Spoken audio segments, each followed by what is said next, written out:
Hello friends, welcome to Velrajan crime diaries. நம்ம இந்தியாவில் இருக்க குவாலியரில் மார்ச் மாதம் 14 2022 அனாமிகாங்கிற 35 வயசு மதிக்கத்தக்க ஒரு பெண் போலீஸ் ஸ்டேஷனுக்கு போகிறாங்க. அந்த பெண் ரொம்ப பதட்டமாக போலீஸ் ஸ்டேஷனுக்கு உள்ளே போன உடனே அங்கே இருக்க போலீஸ் ஆஃபீஸர் கேட்குறாங்க, என்னம்மா ஆச்சு, ஏன் பதட்டமாக இருக்கீங்கன்னு கேட்குறாங்க.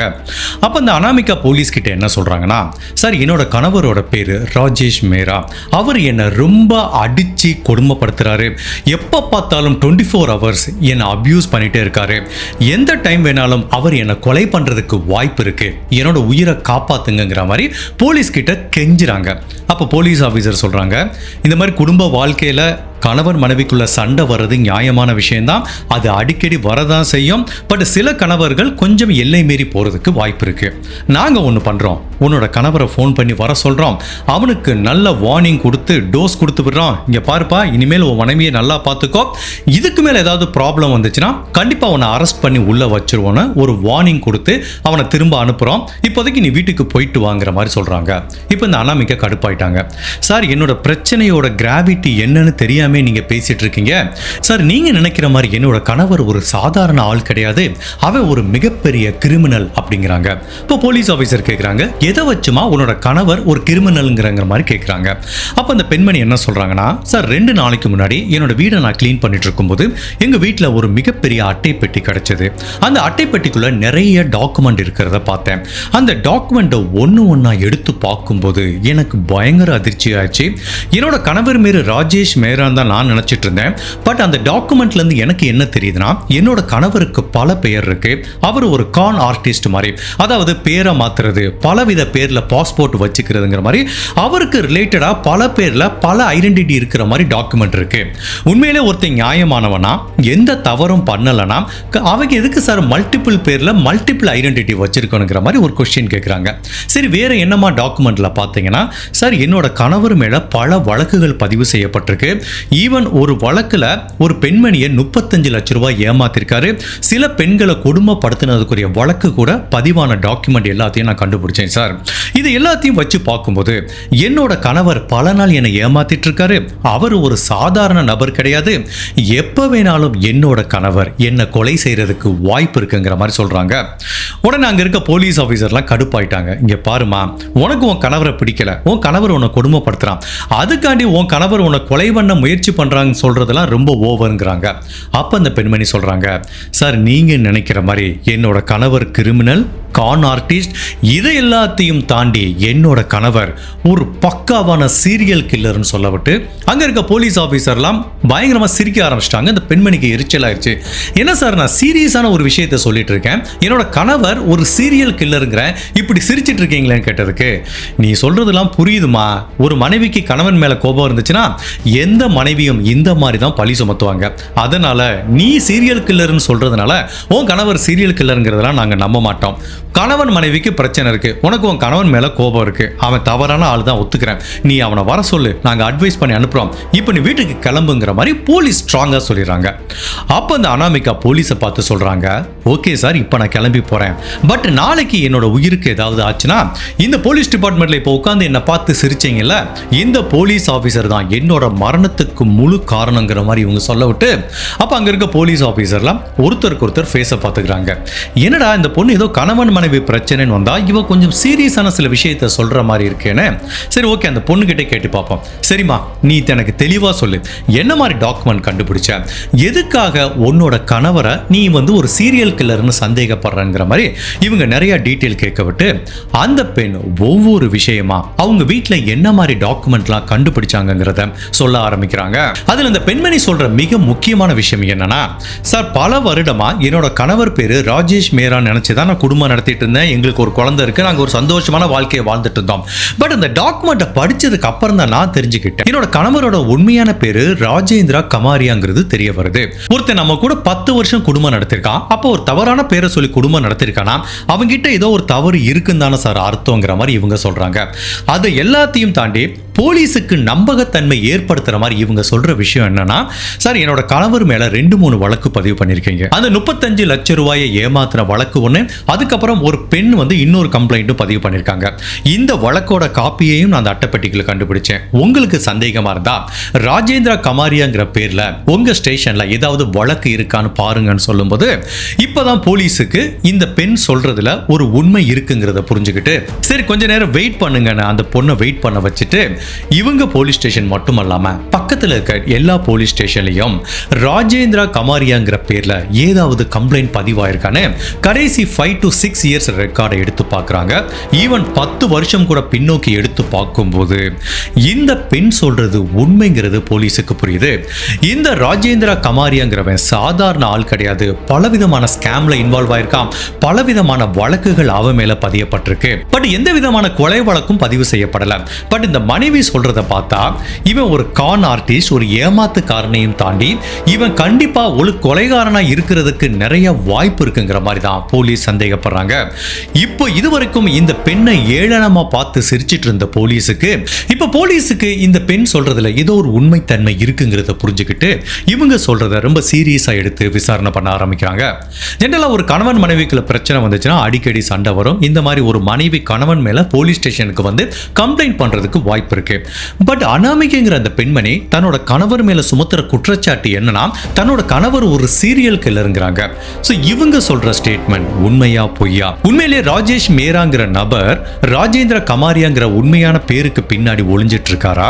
இந்த பெண் இல்ல தன்னோட கணவர் மேல பழி சுமத்துறாங்களா? இல்ல அவர் உண்மையிலேயே ஒரு சீரியல் கில்லராங்கிற பலவித குழப்பங்களும் திருப்பங்களும் நிறைஞ்ச இப்படியெல்லாம் கூடவா நாட்டுல நடக்கும்னு இந்த வழக்கு நம்ம எல்லாத்தையும் ரொம்பவே ஆச்சரியப்படுத்த போது.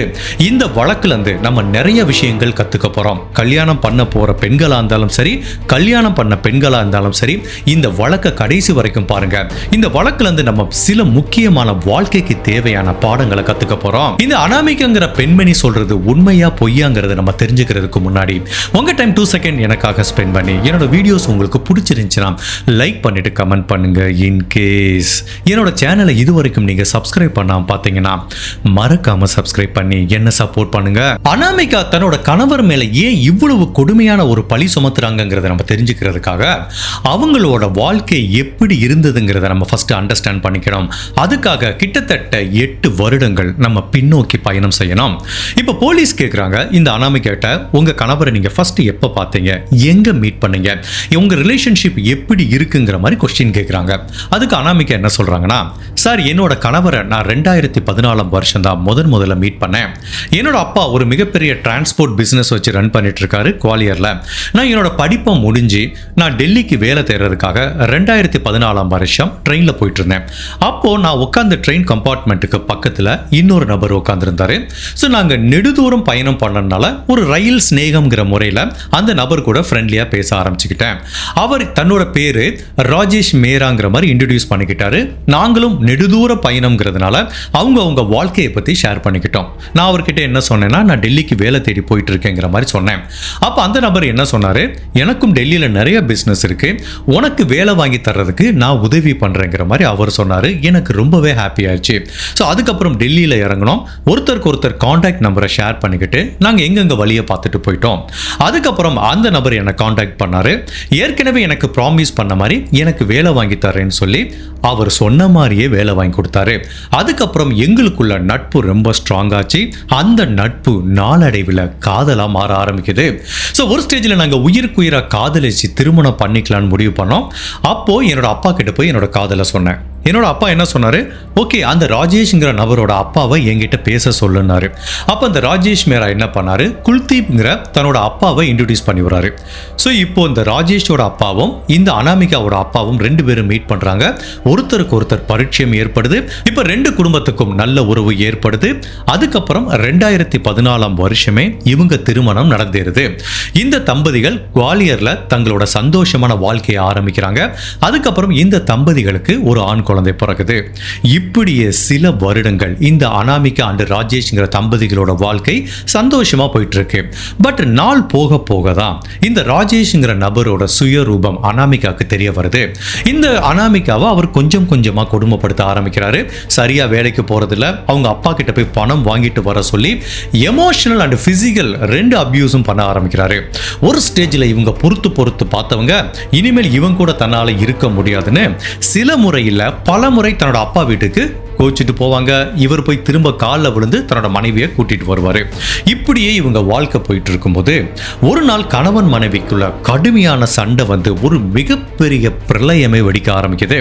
அப்பா அனாமிகா முடிவு பண்றாங்க, இனிமேல் இவன் கூட தன்னால இருக்கவே முடியாது, நான் நிரந்தரமா இவனை விட்டு பிரிய போறேன்ட்டு தன்னோட வீடை காலி பண்றதுக்காக தன்னோட திங்ஸ் எல்லாம் பேக் பண்றாங்க. அப்ப அந்த வீடை கிளீன் பண்ணும்போது ஒரு மிகப்பெரிய அட்டைப்பெட்டியை கண்டுபிடிக்கிறாங்க. இந்த அட்டைப்பெட்டியை அனாமிகா இதுக்கு முன்னாடி பார்த்தது இல்ல. அந்த அட்டைப்பெட்டிக்குள்ள என்ன இருக்குங்கிறத தெரிஞ்சுக்கிறதுக்காக ஓபன் பண்ணி பார்க்கும்போது உள்ள எல்லாமே டாக்குமெண்டா இருக்கு. அந்த டாக்குமெண்ட்டை ஒவ்வொன்றா எடுத்து பார்க்கும்போது உண்மையிலேயே இவங்களால நம்பவே முடியல.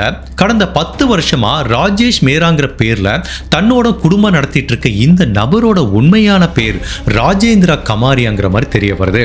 ஈவன் ராஜேந்திர கமாரியா மட்டுமல்ல, பல பேர்ல பல டாக்குமெண்ட் இருக்கிறத பார்க்குறாங்க. ஒரு டாக்குமெண்ட்ல இவரோட பேர் ராஜேஷ் யாதவ் இருக்கு, இன்னொரு டாக்குமெண்ட்ல ராஜேந்திரா யாதவ் இருக்கு, இன்னொரு டாக்குமெண்ட்ல ராஜேந்திரா மேரான் இருக்கு. இப்படி பல பேர்ல பல ஐடென்டிட்டில பல ஸ்கேம் பண்ணதுக்குரிய டாக்குமெண்ட்டை கண்டுபிடிக்கிறாங்க. ஈவன் இந்த நபர் மேல போலீஸ் ஸ்டேஷன்ல பல வழக்குகள் பதிவாயிருக்கிறதையும் கண்டுபிடிக்கிறாங்க. அப்பவே புரியுது இவன் ஒரு ஏமாத்துக்காரன், தன்னை ஏமாத்தி திருமணம் பண்ணிக்கிட்டான், இனிமேல் இவன் கூட இருக்கக்கூடாதுன்னு இந்த டாக்குமெண்ட் எல்லாத்தையும் எடுத்துட்டு தன்னோட அப்பா வீட்டுக்கு போயிடுறாங்க. அப்படி அப்பா வீட்டில் போயிட்டு இவங்களுக்கு டிவோர்ஸ் வாங்கிடலான்னு முடிவு பண்ணிட்டு இருக்கும்போது இந்த ராஜேஷ் மேரா தன்னோட மனைவியை கான்டாக்ட் பண்ணி, நான் உங்ககிட்ட கடைசியா ஒரு டைம் மனம் விட்டு பேசணும், என்ன பார்க்கறதுக்காக இந்த இடத்துக்கு வர முடியுமாங்கிற மாதிரி கேட்கிறான். இவங்க என்ன நினைச்சுக்கிட்டாங்க, சரி தான் வாழ்க்கையில பண்ண தவற தான் கிட்ட கன்ஃபெஷன் பண்ண போறான்னு நினைச்சிட்டு இவங்களும் கிளம்பி போறாங்க. அப்படி அந்த இடத்துக்கு போகும்போதே தெரியுது இந்த ராஜேஷ் மேரா மட்டுமல்ல, அவங்க கூட இன்னுமே 2 பேர் சேர்ந்து வந்திருக்காங்க. அந்த 3 பேரும் சேர்ந்து இந்த அனாமிகாவை கார்ல கடத்துறதுக்கு முயற்சி பண்ணிருக்காங்க. பட் லக்கிலி கடவுள் கிருபையால இந்த அனாமிகா அவங்க கிட்ட இருந்து தப்பிச்சு திரும்ப தன்னோட அப்பா வீட்டுக்கு வந்துடுறாங்க. நடந்த எல்லாத்தையும் தன்னோட அப்பா கிட்ட சொல்றாங்க. அப்ப அவங்க அப்பா என்ன சொல்றாரு, நீ நினைக்கிற மாதிரி இது கணவன் மனைவி பிரச்சனை கிடையாது, இவ ஒரு மோசமான கிரிமினல், உடனே இதை பத்தி போலீஸ் ஸ்டேஷன்ல நம்ம கம்ப்ளைண்ட் கொடுக்கணும்னு அவங்க அப்பா சொன்னதுக்கு அப்புறம் தான் அனாமிகா இந்த டாக்குமெண்ட் எல்லாத்தையும் எடுத்துட்டு போலீஸ் ஸ்டேஷனுக்கு வந்து கம்ப்ளைண்ட் கொடுத்திருக்காங்க. இப்ப போலீஸும் இந்த ராஜேந்திர கமாரியாங்கிற நபர் மேல என்னென்ன வழக்குகள் பதிவாயிருக்குன்னு எடுத்து பார்க்கும்போது பல வழக்குகள் இழுவையில் இருக்கு. பிகாஸ் இந்த ராஜேந்திர கமாரியாங்கிற நபரை போலீஸ் பல வருடங்களா தேடிட்டு இருக்காங்க. அப்பதான் போலீஸுக்கு தெரியுது இவன் ராஜேஷ் மேராங்கிற இன்னொரு பேர்ல ஒளிஞ்சிட்டு இன்னொரு பெண்ணை திருமணம் பண்ணிக்கிட்டு போலியான ஒரு வாழ்க்கையை வாழ்ந்துட்டு இருக்காங்கிறது தெரிய வருது. இனிஷியலா ஏதோ ஒரு பொண்ணு தன்னோட கணவன் கொடுமைப்படுத்துறான்னு வந்து கொடுக்கப்பட்ட ஒரு சாதாரண கம்ப்ளைண்ட் மாதிரி நினைச்சாங்க. பட் அது ஒரு சீரியல் கில்லரை பிடிக்க உதவி செய்ய போதுங்கிறது அப்ப போலீஸுக்கு தெரியல.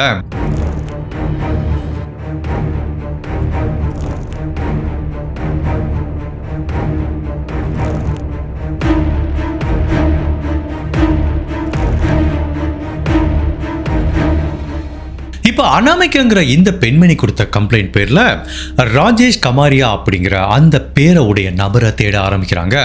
எப்போ தன்னோட மனைவி போய் போலீஸ்ல கம்ப்ளைண்ட் கொடுத்தாங்களோ அப்பவே தன்னை போலீஸ் பிடிச்சிருவாங்கன்னு இவன் தலைமறைவாயிட்டான். பட் போலீஸ் இவங்க மனைவி கொடுத்த பல தகவலின் பேர்ல ஃபைனலா ராஜேந்திரா கமாரியாங்கிற இந்த நபரை அரெஸ்ட் பண்றாங்க.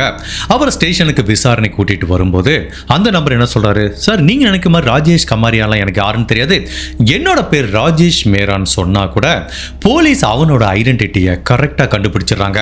அவனோட உண்மையான பேர் என்ன, அவன் இதுக்கு முன்னாடி என்ன கிரைம் பண்ணிருக்கான், அவன் எவ்வளவு நாள் தலைமறைவா இருக்காங்கிற எல்லா தகவலையும் கலெக்ட் பண்ணி அவங்க கிட்ட கன்ஃபெஷன் பண்ணும்போது வேற வழியே இல்லாம தான் ஏன் இந்த ராஜேஷ் மேராங்கிற நபரோட பேருக்கு பின்னாடி ஒளிஞ்சிட்டு இருக்கேன், தனக்கு பின்னாடி இருக்கிற மிகப்பெரிய கருப்பு பக்கம் என்னங்கிறத இந்த நபர் ஒன்னா சொல்ல ஆரம்பிக்கிறான். உண்மையிலேயே ஒரு 36 வயசு நபரால பல வருடங்கள் போலீஸை ஏமாத்திட்டு இப்படியெல்லாம் ஒரு கிரைம் செய்ய முடியுமானே இவன் சொல்ற கன்ஃபெஷன் ஒட்டுமொத்த போலீஸ் டிபார்ட்மெண்டோட புருவங்களையே உயர்த்த வச்சது. இவனோட உண்மையான பேரு ராஜேந்திரா கமாரியா. இவனோட சைல்ட்ஹுட் அவ்வளவு மோசமா இருந்திருக்கு. அப்பா அம்மாவோட சரியான அன்பு கிடைக்காதனால சின்ன வயசுல இருந்தே நிறைய தவறான சகவாசம் ஏற்பட்டிருக்கு. வாழ்க்கையில உழைச்சு முன்னேறணுங்கிற ஒரு தாட் ப்ராசஸ் இவனுக்கு கிடையாது. வாழ்க்கையில குறுக்கு வழியில ஒரு விஷயத்தை எப்படி அடையணுங்கிறதா 24 மணி நேரமும் இவன் திங்க் பண்ண ஆரம்பிக்கிறான். ஸோ பள்ளி படிப்பு சரியா இல்ல, கல்லூரி படிப்பும் கிடையாது. தன்னோட டீனேஜ் பருவத்தில் 20 வயசு இருக்கும்போது தவறான சகவாசம் ஏற்பட்டு எல்லா கெட்ட பழக்கமும் வர ஆரம்பிக்குது. இந்த டயத்துல இந்த ராஜேந்திராங்கிற நபருக்கு மனோஜ் அப்படிங்கிற மாதிரி ஒரு ஃப்ரெண்ட் இருந்திருக்காரு. அந்த மனோஜ்ங்கிற ஃப்ரெண்டு வீட்டுக்கு இவன் அடிக்கடி போயிட்டு வந்திருக்கான். ஸோ 2011 வருஷம் அடிக்கடி அவன் வீட்டுக்கு போயிட்டு வரும்போது இந்த மனோஜ்ங்கிற நபரோட ஒய்ஃப் கீதான்னு ஒரு பெண்மணி இருக்காங்க. அந்த கீதாக்கும் இந்த ராஜேந்திராங்கிற நபருக்கும் ஒரு கனெக்ஷன் ஏற்படுது. ஸோ 2 பேரும் உயிருக்கு உயிரை காதலிக்க ஆரம்பிக்கிறாங்க. அவங்க கணவர் மனோஜுக்கு தெரியாம. ஸோ 2 பேரும் காதலிக்க ஆரம்பிக்க விட்டு அப்ப 2 பேரும் என்ன முடிவு பண்றாங்கன்னா திருமணம் பண்ணிக்கலாம்னு முடிவு பண்றாங்க. அப்ப அதுக்கு இந்த மனோஜ் இடையூறா இருக்கிறதுனால மனோஜை கொலை பண்ணலான்னு 2 பேருமே முடிவு பண்ணி டிசம்பர் மாசம் 2011 வருஷம் இவன் வழக்கம் போல தன்னோட ஃப்ரெண்டு மனோஜ் வீட்டுக்கு வரான். அப்போ 2 பேரும் ட்ரிங்க்ஸ் சாப்பிட்டுட்டு இருக்காங்க. மனோஜுக்கு அதிகமா ட்ரிங்க்ஸ் ஊத்தி கொடுத்ததுக்கு அப்புறம் இவன் மனோஜை கழுத்தை நெரிச்சு கொலை பண்றான். அவங்க மனைவி கீதாங்கிற பெண்மணியோட உதவியோட. அப்படி கொலை பண்ணி முடிச்சதுக்கு அப்புறம் இந்த மனோஜோட உடலை பக்கத்துல இருக்க ஒரு ஆத்துல தூக்கி போட்டுறாங்க. கடைசி வரைக்கும் இந்த மனோஜோட உடலை யாராலையும் கண்டுபிடிக்க முடியல. ஸோ ஒரு ஸ்டேஜில் இந்த மனோஜோட ஒய்ஃப் கீதா என்ன சொல்றாங்கன்னா, என்னோட கணவர் திடீர்னு தொலைஞ்சு போயிட்டாரு. அவங்க குடும்ப உறவுகள் எல்லாத்தையுமே நம்ப வைக்கிறாங்க. இப்படியே சில மாதங்கள் உருண்டோடி போகும்போது இந்த கீதா என்ன ஃபீல் பண்றாங்க, எனக்கு இந்த ஊர்ல இருந்தா என்னோட கணவரோட ஞாபகம் அதிகமாக வருது, நான் வேற ஊருக்கு போறேன்னு சொல்லி கிளம்பி போறாங்க. அதாவது எங்க போறாங்கன்னா, கொலை செய்யப்பட்ட இந்த மனோஜுக்கு ஒரு மிகப்பெரிய பண்ணை வீடு இருக்கு வேற ஊர்ல. அதோட மதிப்பே கோடிக்கணக்கான ரூபாய். ஸோ இந்த ராஜேந்திராங்கிற நபரும் கீதாவும் என்ன பிளான் பண்றாங்க, இங்க இருக்கிற ஊரை காலி பண்ணிட்டு நம்ம அந்த பண்ணை வீட்டுக்கு போயிடலாம், அங்க போய் நம்ம சந்தோஷமான ஒரு வாழ்க்கையை வாழலான்னு. இந்த மனோஜ் அண்ட் கீதாங்கிற தம்பதிகளுக்கு ஒரு குழந்தை இருக்கு. அதுக்கப்புறம் இந்த கீதாவோட நெஃப்யூ ஒரு நபரும் இவங்களோட இருக்காரு. ஸோ இவங்க எல்லாருமே அந்த பண்ணை வீட்டுக்கு போறாங்க. அங்க ராஜேந்திரா அண்ட் கீதா 2 பேருமே கல்யாணம் பண்ணிக்கிட்டு ஒரு சந்தோஷமான வாழ்க்கையை வாழ ஆரம்பிக்கிறாங்க. கிட்டத்தட்ட 1.5 வருஷம் இவங்க வாழ்க்கை சந்தோஷமா போயிட்டு இருக்கு. பட் அப்பதான் இந்த கீதாங்கிற பெண்மணிக்கு என்ன புரிய வருதுன்னா, இந்த ராஜேந்திராங்கிற நபர் தன்னை உண்மையிலேயே காதலிக்கல, தான் மேல இருக்கிற காதலுக்காக தன்னோட கணவர் மனோஜை கொலை பண்ணல, தன்னோட மனோஜ் மேல மிகப்பெரிய ஒரு ப்ராப்பர்ட்டி இருக்கு, கோடிக்கணக்கான மதிப்புள்ள பண்ணை வீடு இருக்கு, அந்த ப்ராப்பர்ட்டியை தான் மூலமா அடையணுங்கிறதுக்காண்டி தான் தன்னை யூஸ் பண்ணிக்கிட்டான், வெறும் பணத்துக்காண்டி தான் தன்னை பயன்படுத்திக்கிட்டாங்கிறது கீதாக்கு அப்பதான் தெரிய வருது. சரி இவனை கலட்டி விடலாம் அப்படின்னு முடிவு பண்ணும் போதான் அந்த இடத்துல ராஜேந்திரா சுதாரிச்சுக்கிட்டான். இப்ப கீதா பேச ஆரம்பிச்சா என்ன தெரிய வரும், நான் தான் மனோஜ் கொலை பண்ணேன்னு தெரிய வரும். அதுக்கப்புறம் கோடிக்கணக்கான சொத்து தன்னை விட்டு பிரிஞ்சு போயிடும்னு. அப்போ இந்த ராஜேந்திரா என்ன ஃபீல் பண்றான், நம்ம எப்படி மனோஜை கொலை பண்ணமோ அதே மாதிரி இந்த கீதாவையும் கொலை பண்ணிடலாங்கிற மாதிரி முடிவு பண்றான். கீதாவை மட்டுமல்ல, இந்த கீதாவோட குழந்தை, அதுக்கப்புறம் கீதாவோட இருக்கிற அவங்க நெஃப்யூ 3 பேர்த்தையும் கொலை பண்றதுக்காக தன்னோட சகோதரர், தன்னோட பிரதர் இன் லா இவங்க 2 பேரோட உதவியை நாடுறான். அவங்களும் இந்த பண்ணை வீட்டுக்கு வராங்க. ஸோ மனோஜை எப்படி கொலை பண்ணாங்களோ அதே மாதிரி இந்த 3 பேரையும் இவங்க 3 பேரும் சேர்ந்து கழுத்தை நெரிச்சு கொலை பண்ணி அங்கேயே அவங்க உடலை தோண்டி புதைச்சிடுறாங்க. இந்த கீதாங்கிற பெண்மணி ஏற்கனவே தன்னோட குடும்ப உறவுகளோட கான்டாக்டை கட் பண்ணி தான் இவங்க கூட வந்திருக்காங்க. அதனால கீதா உயிரோட இருக்காங்களா இல்லையா அப்படிங்கிறது யாருக்குமே தெரியல. ஸோ இந்த ராஜேந்திராவும் அவனோட சகோதரரும் அவனோட பிரதர் இன் லா 3 பேரும் தான் இந்த மனோஜோட பண்ணை வீட்டில் ஜாலியாக இருந்துட்டு வராங்க. பட் இந்த டைத்துல தான் எப்படியோ அந்த கீதா அண்ட் மனோஜோட குடும்ப உறவுகள் இதை பத்தி கண்டுபிடிச்சு போலீஸ்ல ஒரு கம்ப்ளைண்ட் பதிவு பண்றாங்க. மனோஜையும் கொலை பண்ணிட்டாங்க, கீதாவையும் கொலை பண்ணிட்டாங்கன்னு. அப்போ போலீஸ் இந்த 3 பேரும் பிடிக்க வரும்போது இந்த ராஜேந்திரா சுதாரிச்சுக்கிட்டான். உடனே அங்கிருந்து தப்பிச்சு ஓடிறான். பட் இந்த ராஜேந்திராவோட கசின் பிரதர் இன் லாவும் ராஜேந்திராவோட பிரதரும் போலீஸ் கிட்ட மாட்டிக்கிட்டாங்க. பட் இவன் என்ன பண்றான், அப்ப டெல்லிக்கு தப்பிச்சு ஓடிறான். டெல்லிக்கு போனவன் தன்னோட பேரை மாத்திட்டு அங்க புது ஐடென்டிட்டியில இன்னொரு வாழ்க்கையை வாழ ஆரம்பிக்கிறான். அப்படி டெல்லிக்கு போன இடத்துல ஒரு சேல்ஸ் ரெப்ரசன்டேட்டிவா வேலை பார்த்துட்டு இருக்கும்போது சேல்ஸ் பண்றதுக்காக ஒரு வீட்டுக்கு போறான். ஒரு வயசான தம்பதிகள், அவங்க டெல்லியில யாதவ் ஃபேமிலிம்பாங்க. அதுல கணவருக்கு 65 வயசு ஆகுது, மனைவிக்கு 63 வயசு ஆகுது. அவங்களுக்கு 2 பிள்ளைகள் இருக்கு. ஸோ அவங்க கிட்ட ஃபர்ஸ்ட் சேல்ஸ்மேனா போனவன் அவங்க கிட்ட பர்சனல் டீட்டெயில் பேச ஆரம்பிக்கிறான். எனக்கு அம்மா அப்பா கிடையாது, அனாதை, எனக்கு இந்த உலகத்துல யாருமே இல்லைன்னு அவங்க கிட்ட ஒரு அனுதாபத்தை உருவாக்கி ஒரு நல்ல பேர் வாங்கி ஒரு ப்ரொஃபஷனல் லைஃபையும் தாண்டி அவங்க கிட்ட பர்சனலா பழக ஆரம்பிக்க விட்டு அந்த வயசான தம்பதிகள் என்ன சொல்றாங்க, எனக்கு ஏற்கனவே 2 குழந்தை இருக்குப்பா, உன்னையும் நான் என்னோட குழந்தை மாதிரி தத்து எடுத்துக்கிறேன்னு அஃபீஷியலாகவே அவனை அடாப்ட் பண்ணிக்கிறாங்க. அப்போ ஈஸியாக தன்னோட பேரை ராஜேஷ் யாதவ்னு மாற்றிக்கிட்டான். இப்போ ராஜேஷ் யாதவ்னு மாற்றிக்கிட்டதுனால அவனுக்கு எந்த பிரச்சனையும் இல்லாமல் ஈவன் அந்த பேர்லேயே பாஸ்போர்ட் வாங்குறான். இந்த வயசான தம்பதிகளோட பணத்திலேயே 60க்கும் மேற்பட்ட கண்ட்ரிக்கு சுற்றுறான். அவங்க பணத்தில் ஒரு லக்ஸூரியஸான வாழ்க்கையை வாழ ஆரம்பிக்கிறான். அப்படி வாழ்ந்ததோட மட்டுமல்லாமல் இந்த யாதவ் ஃபேமிலியிலேருந்து அவங்களுக்கு தெரியாமையே கிட்டத்தட்ட 5-6 கோடி ரூபாய் பணத்தை ஏமாத்திருக்கான். பட் அதை பற்றி ரொம்ப லேட்டர் பாயிண்ட் ஆஃப் டைம் தான் இந்த குடும்ப உறவுகளுக்கு தெரிய வரவிட்டு, ஆகா நம்ம ஒரு பாம்புக்குள்ள பால் வார்த்துட்டு இருந்திருக்கோங்கிறது ரொம்ப லேட்டாக புரிய விட்டு இப்போ அந்த ராஜேஷ் யாதவ்ங்கிற நபர் மேலே போலீஸ் கிட்ட ஒரு கம்ப்ளைண்ட் பதிவு பண்ணுறாங்க. சார், இந்த மாதிரி என் வீட்டுக்குள்ளே வந்தவன் எங்களோட பையன் மாதிரி நடித்து 6 கோடி ரூபாய் ஏமாத்திட்டான்னு ஒரு கம்ப்ளைண்ட் பதிவு பண்ணவனையே இந்த ராஜேஷ் யாதவ்ங்கிற நபர் அப்படியே அப்ஸ்காண்ட் ஆயிட்டான். இப்போ ராஜேஷ் மேரான்னு தன்னோட பேரை மாத்திக்கிட்டு அதே டெல்லியில சுத்திட்டு இருக்கும்போது அங்க ஒரு விதவை பெண்ணோட பழக்கம் கிடைக்குது. அந்த விதவை பெண்ணை ஏமாத்தி கிட்டத்தட்ட 36 லட்சம் ரூபாய் பணத்தை கையாடல் பண்ணியிருக்கான். அதுக்கப்புறம் அந்த பெண்ணும் போலீஸ்ல போய் கம்ப்ளைண்ட் பண்ணியிருக்காங்க. இப்போ ராஜேஷ் மேராங்கிற இந்த நபரையும் டெல்லி போலீஸ் தேட ஆரம்பிக்கிறாங்க. இனிமேல் டெல்லியில இருந்தா தனக்கு ஆபத்துன்னு தெரிஞ்சுட்டு தான் இவன் குவாலியருக்கு வந்திருக்கான். அப்படி குவாலியர்ல இருந்து ஒரு நாள் திரும்ப ட்ரெயின்ல போகும்போது தான் ட்ரெயின்ல ஆக்சிடென்டா இந்த பெண்ணை பார்த்திருக்கான், அனாமிகாங்கிற பெண்ணை. அந்த பெண் கிட்ட பேச ஆரம்பிக்கும் போதே அவனுக்கு தெரிஞ்சிருக்கு அவங்க அப்பா டிரான்ஸ்போர்ட் பிசினஸ் பண்ணிட்டு இருக்காரு, அவர்கிட்ட நிறைய சொத்து பத்து பணம்லாம் இருக்கு. இந்த பெண்ணை திருமணம் பண்ணிக்கிட்டா நாளைக்கு அந்த பெண்ணை கொலை பண்ணிக்கலாம், அந்த பெண்ணோட சொத்துலாம் நமக்கு வந்துருன்னு சொல்லி ஒன்லி பணம் அந்த பேராசை காண்டி தான் அனாமிகாங்கிற அந்த பெண்ணுக்கு வேலை வாங்கி தர்ற மாதிரி வாங்கி கொடுத்து ஏமாத்தி அந்த பெண்ணோட நம்பிக்கையை வென்று அந்த பெண்ணை திருமணம் பண்ணியிருக்கான். பட் அட் தி எண்ட் கடைசியில் காதலும் கிடையாது, காமமும் கிடையாது, வெறும் பணத்துக்காக மட்டும்தான் அனாமிகாவை அவன் கல்யாணம் பண்ணியிருக்கான். பட் கல்யாணம் பண்ண கொஞ்ச நாளையே அவனோட சுயரூபம் அவங்களுக்கு தெரிஞ்சிருக்கு. பட் இவன் ஒரு கொடுமைப்படுத்துற கணவன் தான் அவங்க நினைச்சிருக்காங்க தவிர தன்னோட கணவன் இவ்வளோ பெரிய சீரியல் கில்லராவோ இவ்வளோ பெரிய கான் ஆர்டிஸ்டா இருப்பானோன்னு அவங்களுக்கு தெரியல. அன்லஸ் அன்டில் அந்த பாக்ஸ்ல இருக்கிற டாக்குமெண்டேஷனை பார்க்குற வரைக்கும் தன்னோட கணவரை பற்றியான எந்தவித தகவலும் தெரியாம தான் அவங்க கூட குடும்பம் நடத்திட்டு இருக்காங்க. பட் எப்போ தெரிஞ்சதோ அப்பவே அவனை பத்தி போலீஸ் ஸ்டேஷன்ல கம்ப்ளைண்ட் பண்ணிருக்காங்க. ஃபைனலா ராஜேஷ் மேரா, ராஜேஷ் யாதவ், ராஜேந்திர மேரா, ராஜேந்திர யாதவ்னு பல பேர்ல ஒளிஞ்சு சுத்திட்டு இருந்த இந்த ராஜேந்திர கமாரிங்கிற நபரை அவங்க மனைவி கொடுத்த கம்ப்ளைண்ட் பேர்ல அரெஸ்ட் பண்ணி அவங்க கொடுத்த கன்ஃபெஷனை பேஸ் பண்ணி இந்த வழக்கோட விசாரணை நீதிமன்றத்தில் நடந்துட்டு இருக்கு. இவன் ஒரு கான் ஆர்டிஸ்ட் மட்டுமல்ல, பணத்தை ஏமாத்துறது மட்டுமல்ல, இவன் 2-3 கொலைகள் பண்ணியிருக்கிறதுனால கண்டிப்பா இவனுக்கு பரோல்ல வெளிவர முடியாத மாதிரி ஆயுள் தண்டனை கிடைக்கிறதுக்கு தான் வாய்ப்பு இருக்கு. இந்த கேஸை பத்தி நான் என்ன ஃபீல் பண்றேன்னா, கண்டிப்பா இந்த கேஸ்ல இருந்து நம்ம கத்துக்க வேண்டிய வாழ்க்கை பாடங்கள் நிறைய இருக்கு. அது என்ன மாதிரி விஷயத்தை நம்ம கத்துக்கலாங்கிறத தெரிஞ்சுக்கிறதுக்கு முன்னாடி ஃபர்ஸ்ட் ஆஃப் ஆல் இந்த மனைவியோட தைரியத்தை நம்ம அப்ரிஷியேட் பண்ணியதான் ஆகணும்.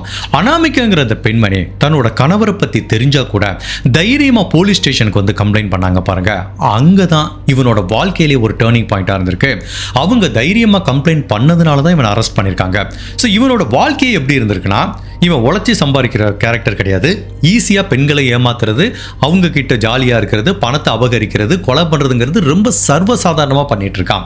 இப்போ அனாமிகா இந்த கம்ப்ளைண்ட்டை பண்ணாமல் இருந்தாங்கன்னா இப்போ என்ன நடந்திருக்கும்? கண்டிப்பாக அவன் அனாமிகாவையும் கொலை பண்ணியிருக்கான், அவங்க பையனையும் கண்டிப்பாக கொலை பண்ணியிருப்பான். அவங்க சொத்தை எல்லாத்தையும் ஏமாத்திட்டு இந்த மாதிரி வாழ்க்கை ஃபுல்லாகவே பல பெண்களை அவன் காதலிச்சு கல்யாணம் பண்ணி கொலை பண்ணி பல சொத்துக்களை அபகரிச்சுட்டு பல பேரோட வாழ்க்கையை நாசம் பண்ணி பல உயிர்களை அவன் எடுத்திருக்கிறதுக்கும் வாய்ப்பு இருக்கு.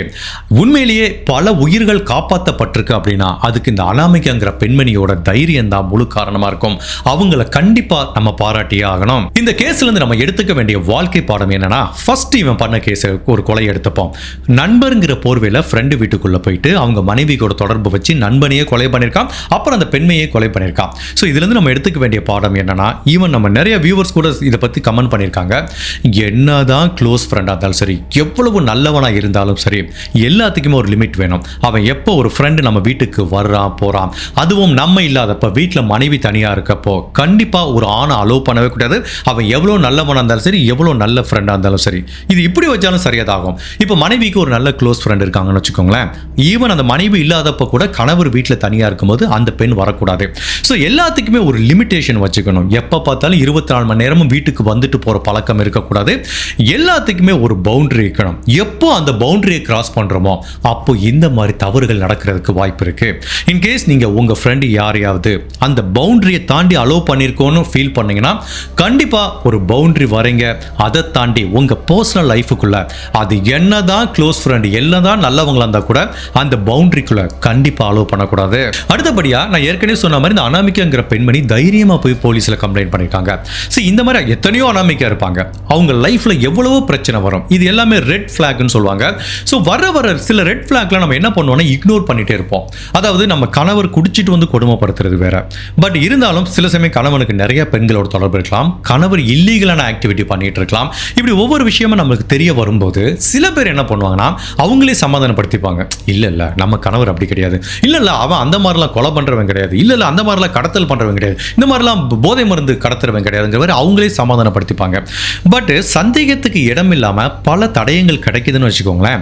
அந்த மாதிரி ரெட் ஃபிளாக் எல்லாத்தையுமே இக்னோர் பண்ணக்கூடாது. அது என்ன ஏதுன்னு ஆராய்ச்சி பண்ணணும். தேவைப்பட்டா அதுக்கு மேல சரியான நடவடிக்கை எடுக்கணும். இந்த அனாமிகா எடுத்த மாதிரி அனாமிகா பொறுமையா இருந்துட்டு வந்தாங்க. எப்ப தன்னோட கணவரை பத்தியான டீடைல்ஸ் தெரிய ஆரம்பிச்சதோ உடனே போலீஸ்ல போய் கம்ப்ளைண்ட் பண்ணாங்களே, அதே மாதிரி தான் ஒவ்வொரு ரெட் ஃபிளாக்குக்கும் ஒரு ஆக்ஷன் இருக்கு. அது என்ன மாதிரி ஆக்ஷன் எடுக்கணுங்கிறத நீங்க தான் முடிவு பண்ணணும். பட் அதே டயத்தில் நம்ம வாழ்க்கையில் நடக்கிற பல விஷயங்களை ஓகே இது அப்படி இருக்காதுன்னு சொல்லிட்டு நம்மளை சமாதானப்படுத்திக்க கூடாது அப்படிங்கிறதுக்கு இந்த கேஸ் ஒரு சரியான உதாரணம். அடுத்தபடியா இந்த அனாமிகா பண்ண தவறு என்னன்னா, ட்ரெயின்ல ஒரு நபரை மீட் பண்றாங்க, காதலிக்கிறாங்க. அவன் என்ன பண்றான், குல்தீப்ங்கிற ஒரு நபரை ஃபேக்கா தன்னோட அப்பான்னு கூட்டிட்டு வந்தா ஏமாத்தி கல்யாணம் பண்ணிருக்கான். ஸோ திருமணம் பண்றதுக்கு முன்னாடி நீங்க காதலிக்கிறீங்களோ அரேஞ்ச் மேரேஜ் பண்றீங்களோ சரியான டாக்குமெண்ட்டை வெரிஃபை பண்ணுங்க. ஆதார்ல இருந்து, பேன் கார்டுல இருந்து, பாஸ்போர்ட்ல இருந்து இப்பெல்லாம் பேக்ரவுண்ட் செக் பண்றதுக்கு அவ்வளோ சர்வீஸ் இருக்கு. இதுக்கு பணம் ஸ்பெண்ட் பண்றதுக்கே யோசிக்காதீங்க. காதலிச்சுட்டேன், நான் ஒரு காதலிக்கிறேன், அவனை பத்தி எனக்கு பல நாள் தெரியுமே, அவன் ரொம்ப நல்லவன், அவனை பத்தி எதுக்கு விசாரிக்கிறீங்க அப்படிலாம் சொல்லாதீங்க. எந்த நபருக்கு பின்னாடி என்ன மாதிரி கருப்பு பக்கம் இருக்குங்கிறத நம்மளால யோசிக்க முடியாது. ஸோ அட் தி எண்ட் காதல் திருமணமோ இல்லைன்னா அரேஞ்ச் பண்ற மேரேஜோ கண்டிப்பா ப்ராப்பரான டாக்குமெண்டேஷன் பண்ணுங்க. இன்கேஸ் இவங்க ப்ராப்பரான டாக்குமெண்டேஷன் பண்ணியிருந்தா இந்த ராஜேஷ் மேராங்கிற நபரோட பேர் உண்மையான பேர் ராஜேந்திர கமாரியாங்கிறது அப்பவே தெரிய வந்திருக்கும். அட் தி எண்ட் இந்த கிரிமினல்ஸ்லாம் நம்ம சினிமாவில் காமிக்கிற மாதிரி இப்படி ரவுடிஸ் மாதிரி இப்படி முடியை விரிச்சு போட்டு தாடி வச்சுட்டு அப்படிலாம் இருக்கிறது இல்லை. இப்போ எல்லாருமே பக்காவான ப்ரொஃபஷனலாக தான் இருக்காங்க. இவன் கிரிமினல், இவன் நல்லவன், வெளிப்புற தோற்றத்தை வச்சு ஒருத்தனோட கேரக்டரையே இப்போ நம்ம ஜட்ஜ் பண்ணவே முடியாது. நம்ம எப்போ வேணாலும் ஏமாறதுக்கு வாய்ப்பு இருக்கு. ஸோ அதுக்கு பாதுகாப்பு முறைகள் என்ன, நம்ம தேர்ந்தெடுக்கிற வாழ்க்கை துணை சரியான நபராக இருக்காருங்கிறத பார்க்கறதுக்கு ப்ராப்பரான வெரிஃபிகேஷன், பேக்ரவுண்ட் செக் பண்ணுங்க. கல்யாணத்துக்கு முன்னாடி இதை கண்டிப்பாக பண்ணுங்க.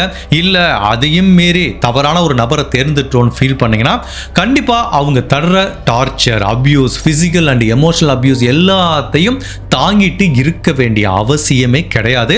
தாராளமாக அந்த ரிலேஷன்ஷிப்பை பிரேக் பண்ணுங்க. தேவைப்பட்டா லீகலாக கூட போய் ஆக்ஷன் எடுங்க. ஹோப்ஃபுல்லி பெண்கள் இந்த வழக்குல இருந்து நிறைய விஷயங்களை கத்துட்டு இருப்போங்கிற மாதிரி நினைக்கிறேன். இந்த கேஸை பத்தி நீங்க என்ன நினைக்கிறீங்க?